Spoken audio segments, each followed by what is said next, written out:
அனைவருக்கும் வணக்கம். பாவம் செய்யாதிரு மனமே. ஒவ்வொரு செயலுக்கும் எதிர்வினை உண்டு. நன்மை செய்தால் நன்மையும், தீமை செய்தால் தீமையும் வரும். இது உலக நீதி. தேவையில்லாத விஷயங்களில் ஈடுபட்டு வாழ்க்கையை வீணடித்து உடலை நோய் துன்ப துயரங்களுக்கு ஆழ்படுத்தி அழித்து கொள்ளாதே. நீ நிரந்தரமானவன் இல்லை. உன் உயிரை யமன் கொண்டு போய் விடுவான். ஆகவே பாவம் செய்யாதிரு மனமே என்கிறார் காடுவெளி சித்தர். மண்ணாசை, பொன்னாசை, பெண்ணாசை பொல்லாதவை.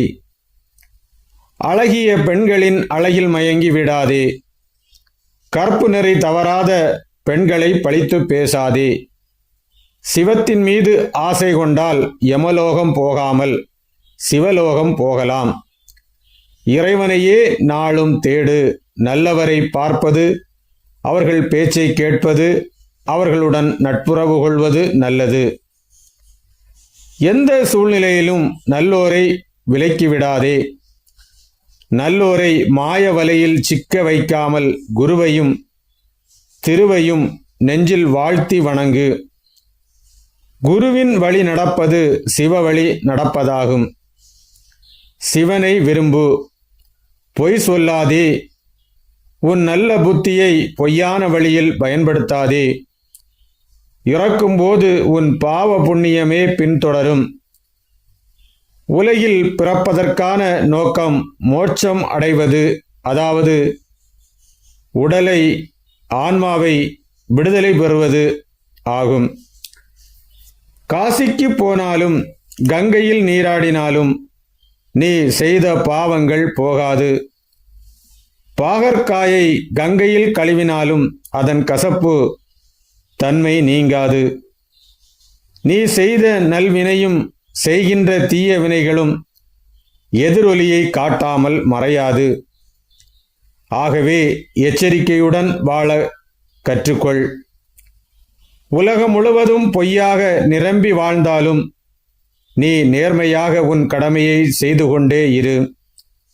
தீயவை செய்யாதே. பறவை மீது கல் வீசாதே. எல்லா உயிர்களும் இங்கு வாழ உரிமை உண்டு. எந்த உயிரையும் அடிமையாக்கவோ கொல்லவோ செய்யாதே. மண் உலகில் எல்லா உயிர்களும் வாழ அனுமதி உண்டு. இதுவே இறைவனை உணர்வதற்கு முக்கிய வழியாகும். உடல் இன்பத்திற்காக என்னவெல்லாம் செய்துவிடுகிறாய். மரணம் வரப்போகிறது. அதனால் எந்த உயிரையும் துன்புறுத்தாதே. தீயதை கற்றுக் கொடுக்காதே. வேம்பு போன்ற கசப்பான செயலை செய்யாதே. உன் ஆணவத்தை நிலைநாட்ட முயற்சி செய்யாதே. நான் என்பதை நாய்க்கு போட்டுவிட்டு இருப்பதெல்லாம் இறைவனே என்று உணர்ந்து அவன் திருவடியில் சரணடைவாயாக. இறைவனை உணர்வதற்கான வழி அறிவுபூர்வமான பக்தி இருக்க வேண்டும். அதற்கான பயிற்சி இல்லையேன் வாழ்க்கை வீண்.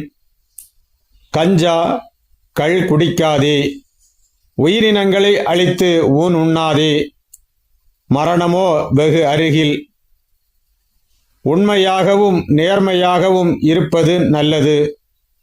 உணராத ஒன்றை யாருக்கும் போதிக்காதே. தெரியாததை தெரியும் என்று வேஷம் போடாதே. உன்னையும் ஏமாற்றி மக்களையும் ஏமாற்றி சீரழிக்காதே. உண்மையாக இரு. கங்கைக்கு போனாலும் உன் கர்மம் தொலையாது. கர்மா இஸ் பவர்ஃபுல். பாவம் செய்தால் தண்டனை அனுபவித்தே தீர வேண்டும். அங்கிங்கெனாதபடி எங்கும் இருக்கும் இறைவன் அன்பு நிறைந்தவர். நாம் இதயத்தில் இருப்பவர். அடியவர்களுக்கு தாசன். இறைவனை தொட்டு வணங்குபவர்களுக்கு இறைவன் அடிமை. இறைபணி செய்பவர்களையும் அடுத்த தலைமுறைக்கு ஆன்மீகத்தை போதிப்பவர்களையும் தீண்டாதே. உலகமே பொய் சொன்னாலும் நீ மட்டும் பொய் சொல்லாதே.